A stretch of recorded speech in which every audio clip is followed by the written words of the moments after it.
Hi, thanks for coming and watching this video. On this video, we are going to be walking through how to set up your pattern and unfold your pieces using Inkscape so that you can project the pattern for sewing. So you can cut and sew.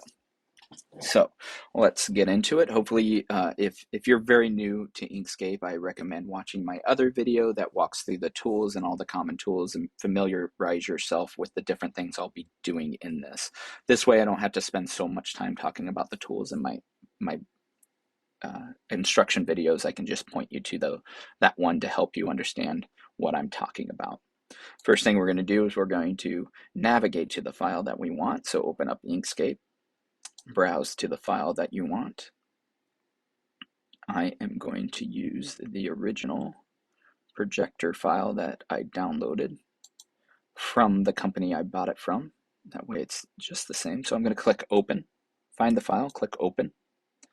This is going to be the first thing that pops up. It's going to PDF import settings. One thing you want to do is to substitute missing fonts. What happens is a lot of pattern makers, they like to use fancy fonts and they do not create outlines of those fonts before they export a PDF. What happens is because your computer doesn't have that fancy funky font, it's going to come in really, really odd, or it's going to draw it, which creates a lot of layers in your unnecessary selection items in your piece. So just substitute missing fonts. It will move it to a Havelica. Still might not look right. Really, really hope that future pattern makers understand that this is an issue, and instead of trying to use fancy fonts, they just move to a basic Havelica, or at least create outlines of their fonts to make importing easier. So once you do that, you just click OK. We've got our file open. Definitely too small for my screen, so let me expand this. I'm going to click and drag. Sometimes with Inkscape, the first time you do this, it gets glitchy and it disappears. Don't worry, just minimize your window and pull it back up and it will be fine. It's a free software, so sometimes there is a little bit of glitchiness with it. The next thing I do, I make sure I do, is I do a save as, and I save it as a Inkscape SVG file. What this does is it protects that original PDF file, and it also allows me to make sure I'm always saving any changes I make, because if my computer crashes, or if the program crashes, or if my computer runs out of battery, I'm going to lose everything I did. So I do something called ABS, always be saving. It's an old habit that I picked up in my early design years. So once I have it saved, we can start working. So I'm going to use my zoom to page just to bring this up a little bigger. Something else I like to do is I like to take my pieces and create a completely new file, because we're going to be moving pieces around. It's not going to necessarily fit the page that's here. So I just find it easier to start creating my own file from scratch based on the sizes I need. You may want to work differently and just work within this one file, and that's perfectly fine. But because we're going to be unfolding these pages and things, we're going to need more of a page size. So just go up to File, New, and we're going to start a new page here. Go back to this page. So what I'm going to need is I'm going to need a sleeve, a front, a back, and the collar. So I go to my new file, and I like to start creating layers for each one of the pattern pieces that I need to bring in. I like to keep them on separate layers, just like how your sizes are on individual different layers. I like to do that for each individual piece. So I go ahead and create the layer. I'm going to rename the one that I already have. So you just right click, rename layer. I'm going to call this sleeve. And I'm going to click rename. I'm going to add another layer. I'm going to call it collar. Now, your position, just keep an eye on this. I don't want it a sub-layer of sleeve. I want to create it above the current layer or below, either one, but not the sub-layer, not at this point in time. So I'm going to click this and I'm going to click above. I'm going to add it and it added it above. Let me show you what happens if it's a sub-layer. So I'm going to click create new add layer. I'm going to call this front. And let me go ahead and select as sublayer add. What it's done here is it's added it underneath this layer collar. I don't want that. I want it to have its own layer. So what I'm going to do, it's an easy fix, just select this item, click and drag, and wait and just move it around until you can see how that's a box outline? You don't want that. What you want is that green kind of line. It's going to put it on its own layer up here. So now it's on its own layer. I'm going to add one last one for the back. And I'm going to do above current layer. Now, something else I like to do as well with my patterns when I'm setting them up and I'm taking this time, I go ahead and take the time to create a positive image, pattern image, and a negative pattern image. I have a video on how to create the negative pattern image, so you can go watch that. And that will take you through all the things I do with that to make it easy to change between the two imagery. The negative image allows you to see the pattern piece when projecting on darker and busier fabrics. Okay, so I've got those up. We're going to go back to the original file, and I am going to work, we'll say, with the large, or extra large. So I'm going to hide by using this little icon and clicking on the little icon to hide all those other layers. As you can see, all the other pieces have disappeared. And this way, they're not in the way when I'm trying to select the pieces that I do want.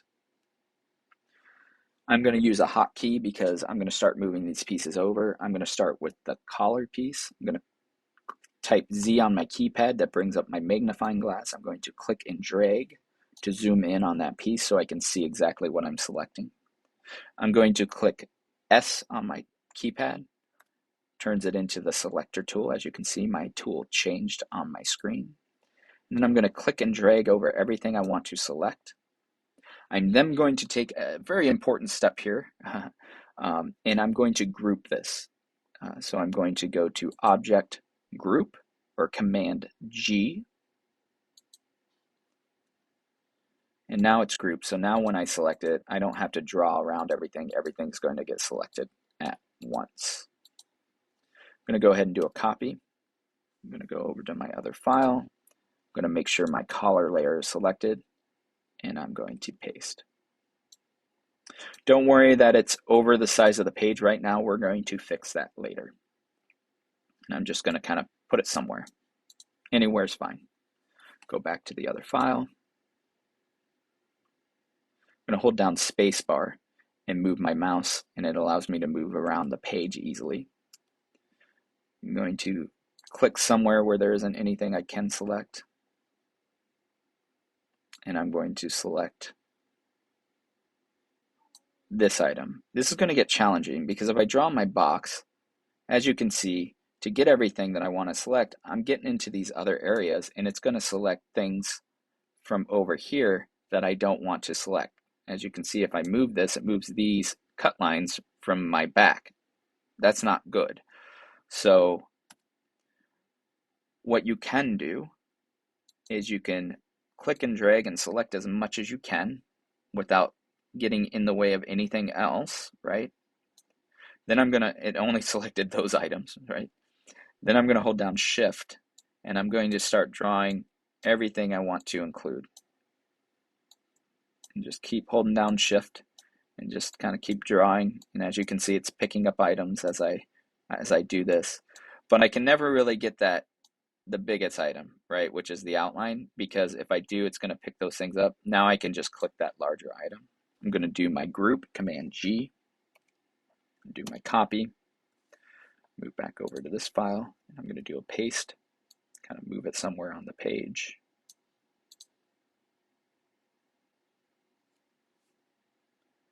Go back, and you just kind of repeat this step.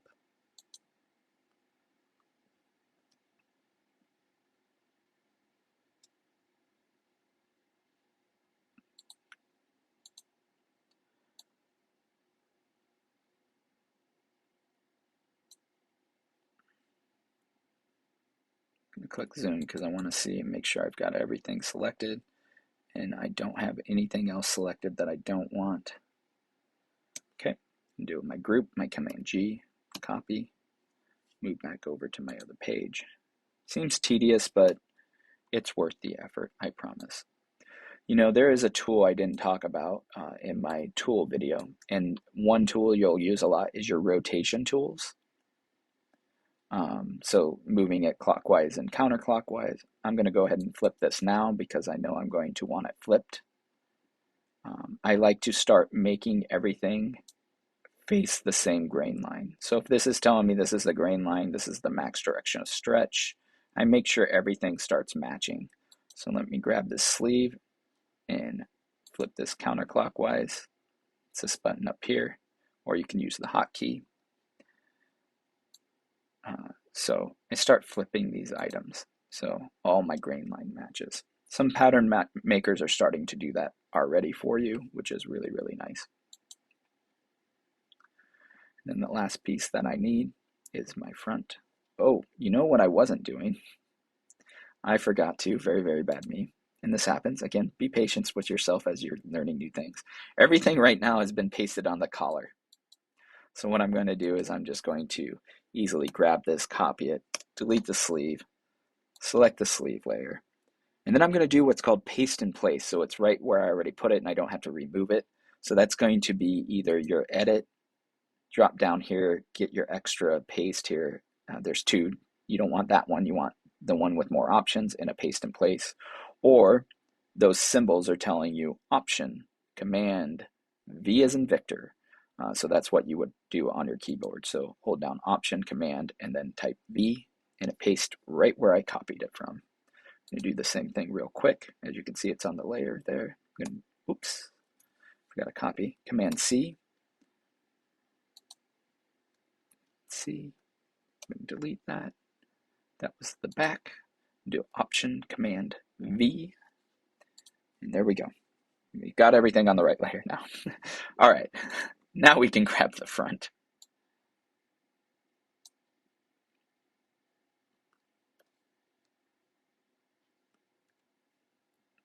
Type S on my keyboard, get my selection tool.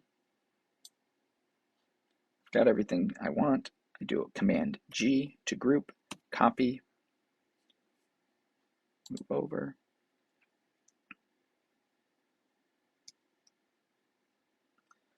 And make sure I have the back selected, or front selected. And I'm going to do a Command V as in Victor to paste. I'm going to rotate so we have it in the right grain line, and I'm just going to place it somewhere. All right. Now, as I said, all these pieces are too big for the page, right? So what you can do is we can easily fix that by going up to Edit. Sorry, I need to first select everything.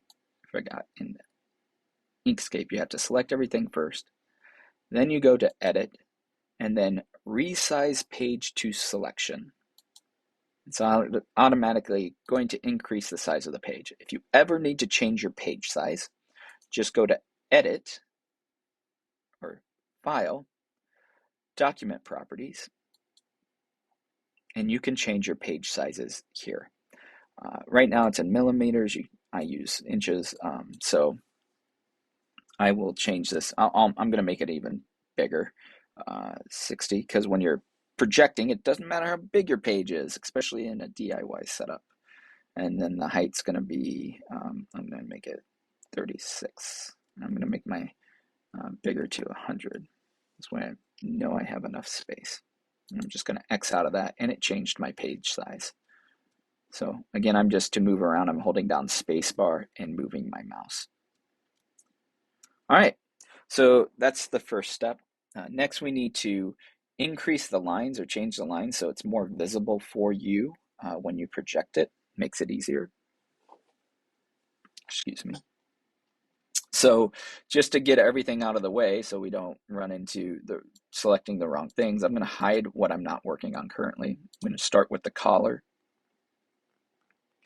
And I've grouped this so I can just click on it and I know I'm going to grab everything. I'm going to place that collar wherever I want to, right? Just whatever you want to do. Right now, what I'm going to do is I'm going to ungroup this. So I'm going to go to Object and Ungroup, or a Shift Command G. And now I just want to grab the outline. So this is ungrouped, so now if I click it, see I'm not grabbing everything anymore. It's no longer grouped together in a little bundle. I just want that outline. I'm going to go to my Fill and Stroke palette here. I'm going to go to Stroke Paint. It's already on a stroke style and color. If you want to, this is where you would change the color. If you want to make it black, you can make it black. I like to make it black. I like to make all my lines black because it makes it easier to create my negative. I create black when I know this is the finished size I want. I'm not grading. I hear when people do grading, they find having the different colors and line details of dash, not dash, it's easier for them. And so it just depends on what you're going to do. I'll get into grading and how to do that in another video. So now I'm going to change the stroke style because I want a thicker stroke so it shows up on my projector better. I'm going to go to point, and I like to make it 8 point. And as you can see, it's still a dashed line. To make it more visible, I like to make that a solid. So I come to dashes, click, and select a solid line. So now I have a solid black line for that. After I'm done manipulating that piece, I select everything and I like to do a Command G, or again, Object Group. And then that puts everything together again so I don't accidentally just select one item in there if I need to move it again. All right, so collar's done. Let's move on to the sleeve and close the collar piece. So I'm going to ungroup. I'm going to do a Shift Command G. It's ungrouped everything. I'm going to select just the items I want to change. I am going to change that stroke style again to a point, 8, custom to a solid line, click and click. Now on a sleeve, as we know, typically, there are cut points or pattern matching points. So I want to thicken those up as well so they're visible. So I'm going to type Z to get my magnifying, and I can see them. You probably can't, but I can see 2 little lines here where my cut lines are. I'm going to go to my selection tool, S. I'm going to select these individual items. And what I like to do is I like to turn off the stroke. So I'm going to go to Stroke Paint. I'm going to click this X icon. I'm going to go to Fill, and I'm going to turn on the fill and make those black. If you want them even more visible, you can turn back on that stroke icon. Again, I'm going to change it to black. So now those are going to be nice and visible on your projection pattern.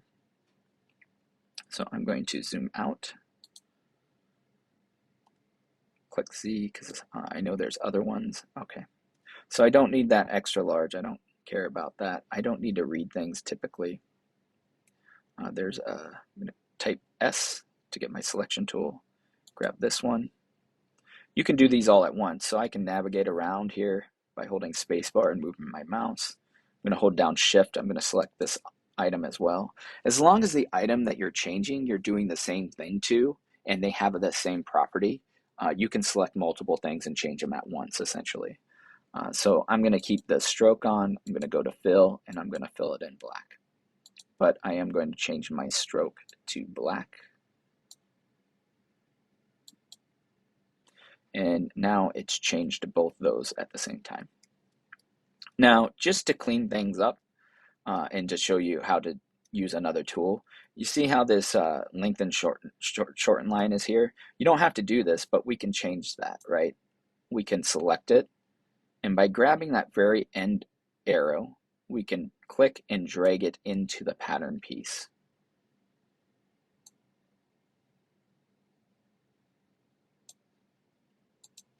Just cleans things up. I do keep those on there because if I ever need to shorten or lengthen, I want to know where that's at. Shortening and lengthening will be in another video. All right, so let me zoom out as we are, oops, let me zoom out. We are done with that pattern piece. I'm going to select everything again, and I'm going to do a Command G and group it all back together.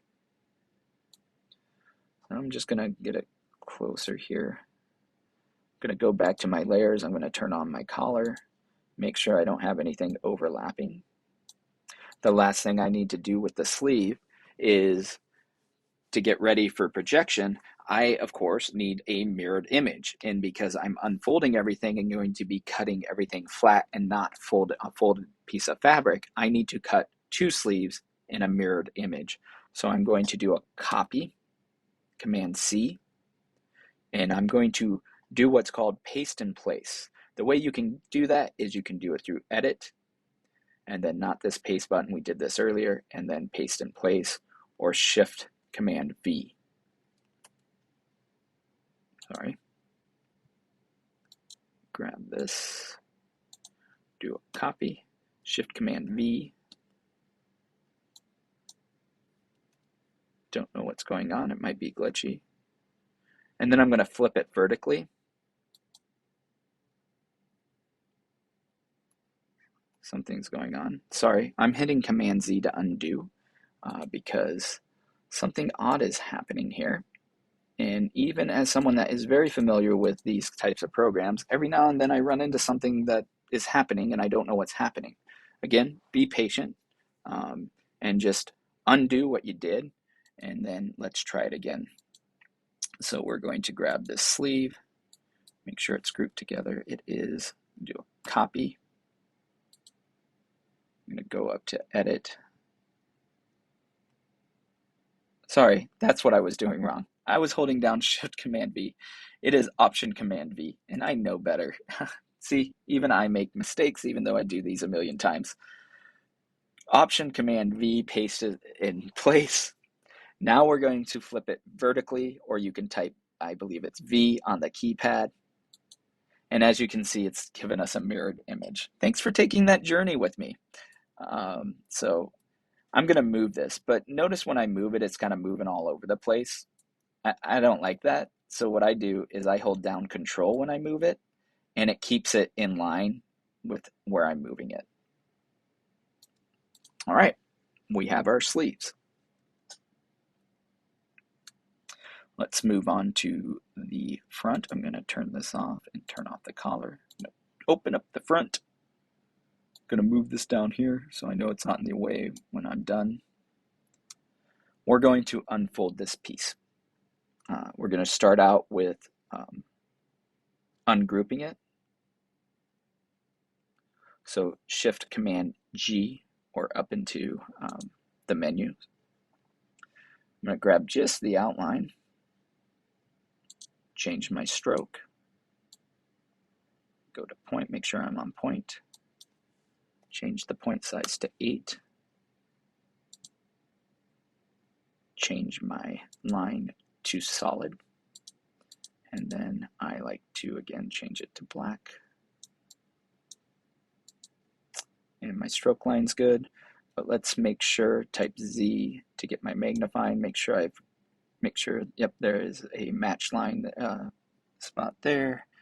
So type S for my selection tool, grab that little item, add a black fill. And that is all set up. Now, you can grab all this and copy it. It's fine. It's not going to hurt anything. Or if you just want to copy the pieces you want so you don't pick up all this, grab those items.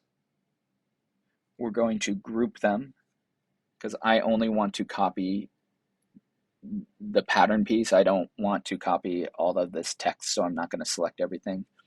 I'm going to do a Command G and group that.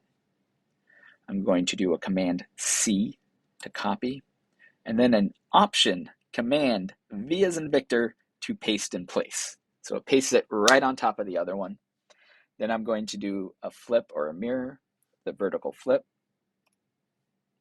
And then this is when it's important that when you click it and move it, you want to hold down that control key because again, it won't do all of this. And then you don't have to go back in and like I drag it and then it's there and now I've got to line this up. Don't do that. Just make sure before you move it, hold down control, click, and drag. And notice it's not moving around. I'm moving my mouse everywhere. And unless you extremely move it, it's going to keep it in line. So I'm going to get kind of close. Now it's not quite there, right? There's a little bit of white space there. So let me type Z, zoom in here. And what we're going to do is we're going to nudge it into place. I'm going to type S to get my selection tool. I'm going to select that item. And using my arrow keys, I'm going to put it in place. If you want to go a big distance, just click the arrow key. But if I just have a tiny bit left, if I hold down Option and click the arrow key, it does little tiny nudges. And you just nudge it. Oh, no, there's still a little bit. Now, if I click the arrow without holding down Option, it's going to go way too far. I just want to finish that little bit. So just hold down Option, arrow key, and there we go. Perfect. The reason why I butt off up the ends is when you're cutting on patterns, something I picked up when I was using a name brand projector. They had you cut on the outside of the pattern piece, which makes sense because when you're cutting paper pattern, you're cutting on the outside of the pattern. So I'm just in the habit of that's where you cut. So you want to make sure you account for that. Otherwise, you'll be just, it's not going to be much, probably won't change the fit much, but it could just a little bit, you know, so. Anyway, now that piece is now unfolded. So now you have the whole piece. You don't have to cut it on a fold. It's unfolded. Some pattern makers, I recently got an update from a pattern maker and they had already unfolded everything in their new projector pattern, which was super awesome. So it saves me a step. Again, after I'm done with that, I'm just going to go ahead and select everything, do a Command G. Everything is now grouped together. Let's go back to layers and let's finish with the back. Let me see. Let me turn on my sleeve. Make sure when I set this up,